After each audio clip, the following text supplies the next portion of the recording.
Bismillahirrahmanirrahim. Alhamdulillahirabbil alamin. Allahumma shalli wa sallim ala sayyidina Muhammadin miftahi babi rahmatillah adada ma fi ilmillah salatan wa salaman daimaini bidawami mulkillah wa ala alihi wa sahbihi wa man walah amma ba'du.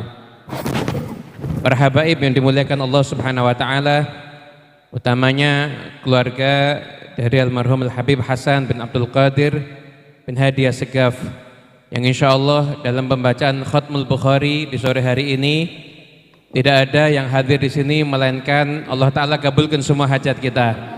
Allah Ta'ala terima semua doa-doa kita insya Allah.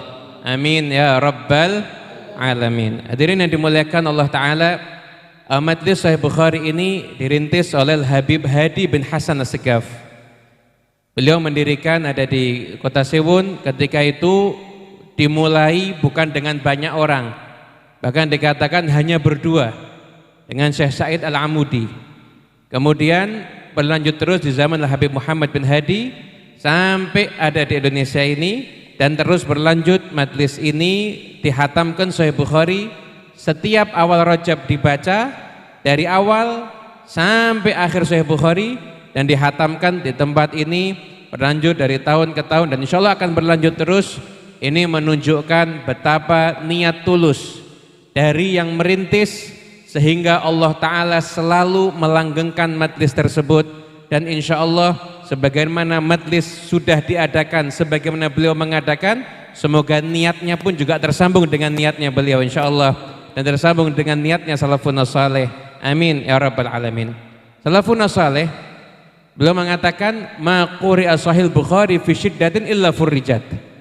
Tidaklah Sahih Bukhari dibacakan di suatu tempat dalam kondisi ketika itu kondisi yang kurang baik, kecuali pasti hal-hal yang keburukan tersebut akan disingkapkan oleh Allah Subhanahu wa taala. Oleh karena itu Sahih Bukhari ini dipilih oleh salaf kita itu bukan tanpa alasan.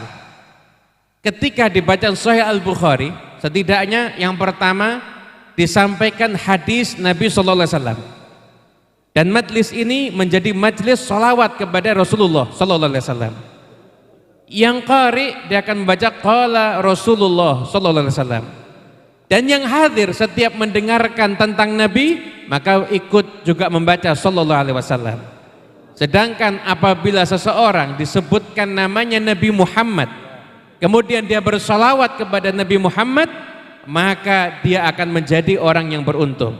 Sebagaimana pernah diriwayatkan ketika Rasulullah sallallahu alaihi wasallam akan naik mimbar, kemudian malaikat Jibril datang lalu mengatakan, malaikat Jibril, "Hai Muhammad, celaka orang yang disebut namamu dan dia tidak bersalawat kepadamu."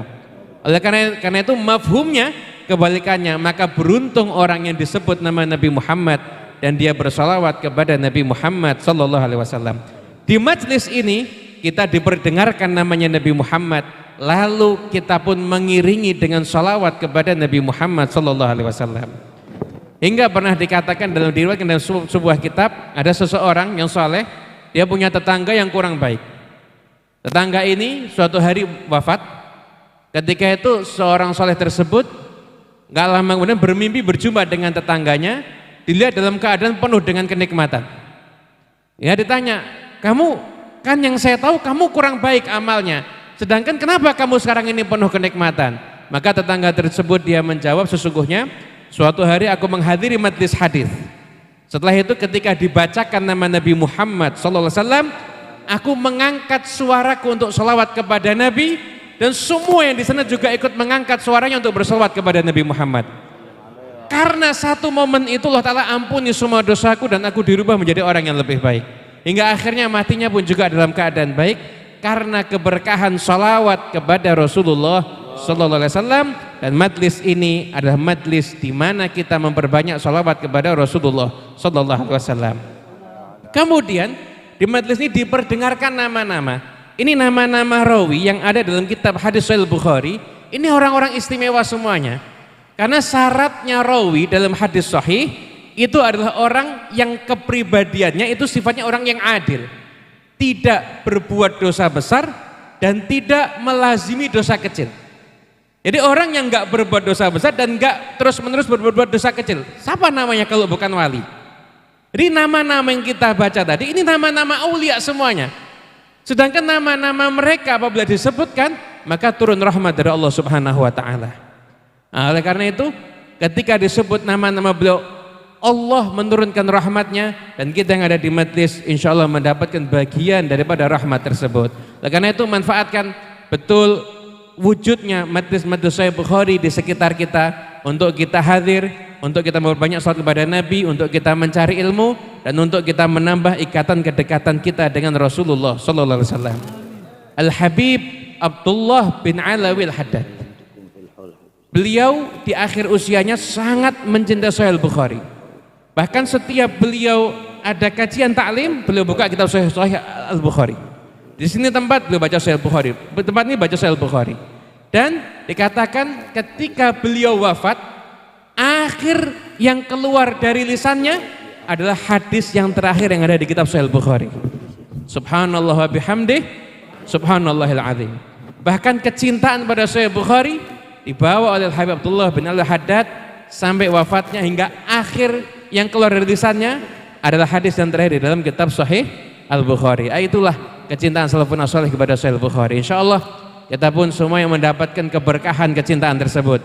Dan insyaallah sebagaimana Allah Ta'ala menghadirkan kita di dalam penutupan pembacaan Sahih Al-Bukhari di tahun ini, insyaallah Allah Ta'ala tutup usia kita dengan kebaikan insyaallah.